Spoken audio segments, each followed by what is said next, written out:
Joining the table, Democratic Senator from West Virginia, Senator Joe Manchin, and Republican Governor of Virginia, Governor Bob McDonnell. Gentlemen, good to have you on board. Bob's for jobs. Bob's for jobs. We still talk about your campaign. We do. Because it was such an example, really. It really was. In so many ways. Obviously, Bob, you've had a lot of problems. Ethics complaints, people coming after you from all sides. That's why on election night, this poll surprised a lot of people in media so much. It was your approval ratings versus President Obama's approval ratings in the state of Virginia. 52% for Bob McDonnell, only a 41% disapproval rating, and polling 6 points better than President Obama. We'll get to the ethics challenges in a minute, but first, why are your approval ratings still so high? Joe, I think the reason is that we focused on trying to solve problems and get things done and bring Republicans and Democrats together in order to address kitchen table issues, whether it's been transportation or system reform, right, or education reform. I've had 4 surpluses in a row. I mean, we're trying to just get people to get problems solved. What's unemployment? A lot tougher in Washington, but we get it done at the state What's level. unemployment right now? We're down to 5.8%. It's the lowest amazing. in the Southeast, and created about 180,000 jobs. And so, people are working together. If they're working and have greater access to the American dream, they feel good about the state, and I think that's so. Let me ask you this question. You were painted in 2009 as a right-wing extremist. Yeah. You went there, you stayed conservative. The reason why even last week, Mika and I were talking about how you're a role model ideologically for conservatives, small government conservatives that figure out how to work together with the other side. We see Scott Walker doing it. We see Chris Christie doing it. What's the secret of doing that? How do you do that without people on your own side saying you're a traitor to the cause?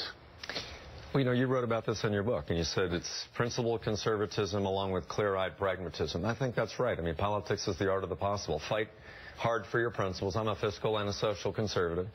But one, you got to have the right tone. I smile a lot and tell people I'm optimistic about it. You know what? Being a happy warrior, it goes a long way, doesn't it? And then, the kitchen table issues, what people want to know about is what are you going to do for me and my family and give me greater access to a bright future. And the better you make your roads, your schools, your pension system, your budget, your tax burden, the better that's going to be for people. And it's worked. It's been a great formula in Virginia, and we're a pretty prosperous state. Number 1 state in the business. Number 1 state for business, according to Forbes magazine. That means more jobs. That's something.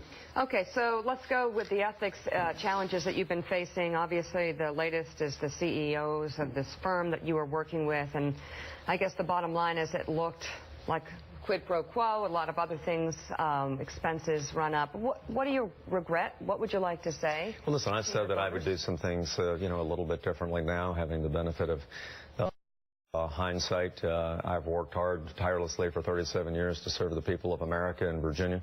Look, I'm not perfect. I've made some mistakes. I acknowledge those. We returned the gifts, paid back loans, and then I get up every day and do the best job I can for Virginia. Same thing I've done for 4 years. Do you agree that it looks like you abused the position? No, absolutely not. I have never. I love the people of Virginia. I love this office. How would you characterize it then? Well, I've followed the law.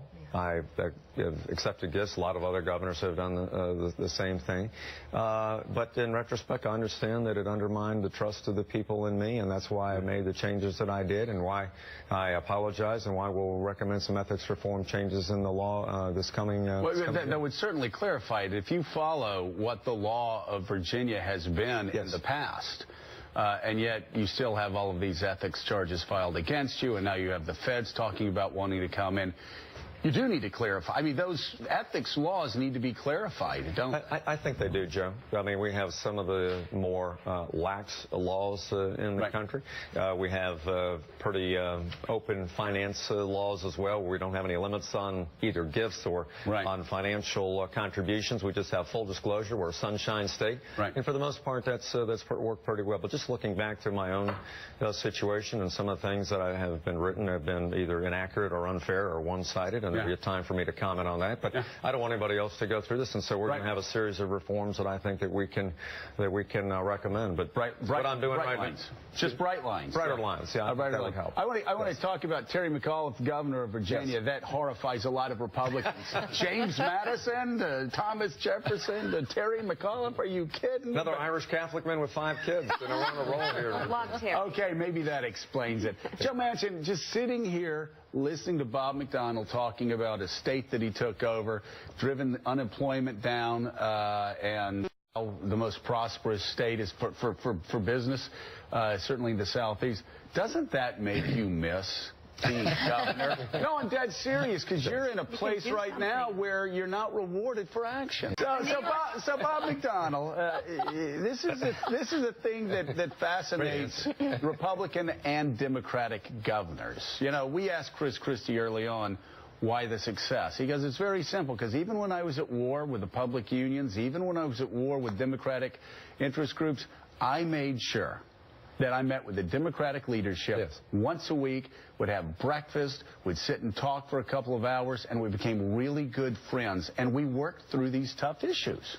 But that doesn't seem to happen in Washington anymore. Yeah, and I don't understand. Joe would have a better perspective, but I think there's so few days that people actually meet. You know, in the General Assembly and the legislature actually under one roof debating the bills, everybody's together, you listen.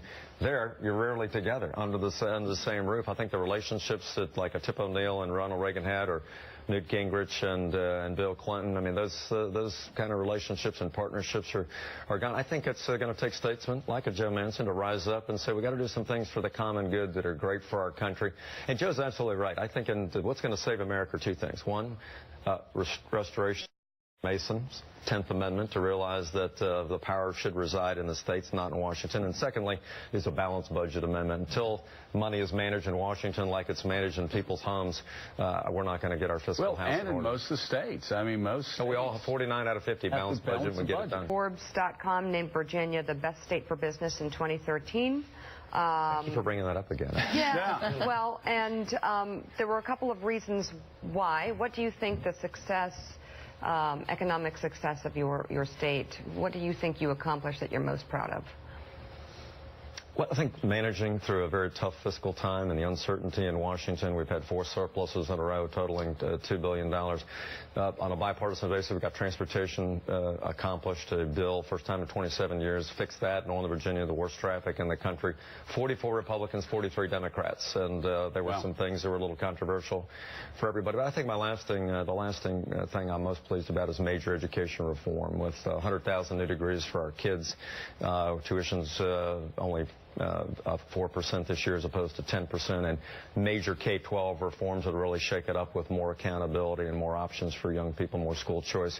So I think, listening to Democrats and Republicans in a split legislature, we've been able to move the ball forward and just solve the kitchen table issues. Joe, back to your question, turn down the rhetoric, solve problems, share credit, and smile a lot. And we've been successful. So one of the big kitchen table issues is obviously health care. And if I understand where you're at the moment, you're still debating whether to accept this Medicaid expansion in the state of Virginia. So here's a chance to have the federal government pay between 90 and 100% of the cost of Medicaid of the cost of Obamacare for some of your Medicaid recipients. So why not accept that? That's a way to do a kitchen table thing. I'd be shocked if they could keep that promise, Stephen. I mean, the federal government's broke, $17 trillion in debt, 100% for 3 years and 90% thereafter. I'm not sure they can do it. You think they actually literally wouldn't write you the check that they say they're going to write you? Well, they might for a year or two, and then times get a little bit tougher, and you got to balance the budget. We're heading south already with deficits trillion for 5 years. But here's the real reason. What we've said in Virginia is we're not opposed to it philosophically, but until we have dramatic reform in a health care in the Medicaid system that's grown 1,600% in 30 years, from 5% to 21% of the total budget of Virginia, until we have some significant reforms and deal with dual eligibles and copays and some other things and self-help on your own health care, that it wouldn't be responsible to do that. It's bust in most budgets, Joe, you know that, in the states. And so we're down the path of reform now, about 8 months. We've made a lot of reforms, and there may be a time when that happens, but we're just not there yet. You took a lot of grief relief for that transportation bill, but I'll tell you what, people that commute in traffic, Northern Virginia, it's going to mean the world to them. Let me finish by talking about Ken Cuccinelli. There have been 1,000 people blamed for Ken Cuccinelli's loss. Defeat really is an orphan. We heard the ethics complaints. Oh, boy, this is going to be a drag on Cuccinelli. We've heard women's issues that Terry McAuliffe just beat him about the head on abortion and on several other issues. The Cuccinelli camp seemed to be blaming Ted Cruz and the shutdown, said that did more to destroy their momentum. What do you think, from your vantage point, was the biggest drag on Ken Cuccinelli's campaign? It was a lot more. It was winnable. I mean, I was saying, unlike most other people on TV, that I thought this race was still going to be close. It was still a winnable race, right? Well, it was. It turned out a lot closer, 2%. The polls were showing 10 to 12 at the last. It's maybe all of the above. I don't think you can put it on one thing. I do think that when that government shutdown occurred, which was really not smart tactically on my part, I didn't think the president led, but I didn't think our team was smart in trying to defund Obamacare, which was never going to happen. Harry Reid and President Obama were never going to agree to that. So that hurt tremendously. If that last 5 weeks of the campaign had solely been a referendum on Obamacare and all the problems we saw with the implementation, I think that might have tipped it in his favor. But the shutdown was folly and didn't accomplish anything. We spent the same amount of money and got less productivity for 2.5 weeks. It's just unbelievable. Look at these guys. You're two of my favorites here. I've never done this on TV. Smile for the camera. Look very good. They're great. Yes. And Bob's Eddie smiles. Let me say this about. What were you going to say? We used to be the same state 150 years ago. Yeah. We didn't leave. He left. That's right. We'll take him back. We stayed true to the union. He said he'll take y'all back. Well, yeah. And let me just say one thing. People have to like you in the political arena. Yeah, and that's what Bob used his numbers there, and I think that showed that. Yeah. And you know what? Terry McAuliffe's going to do a great job.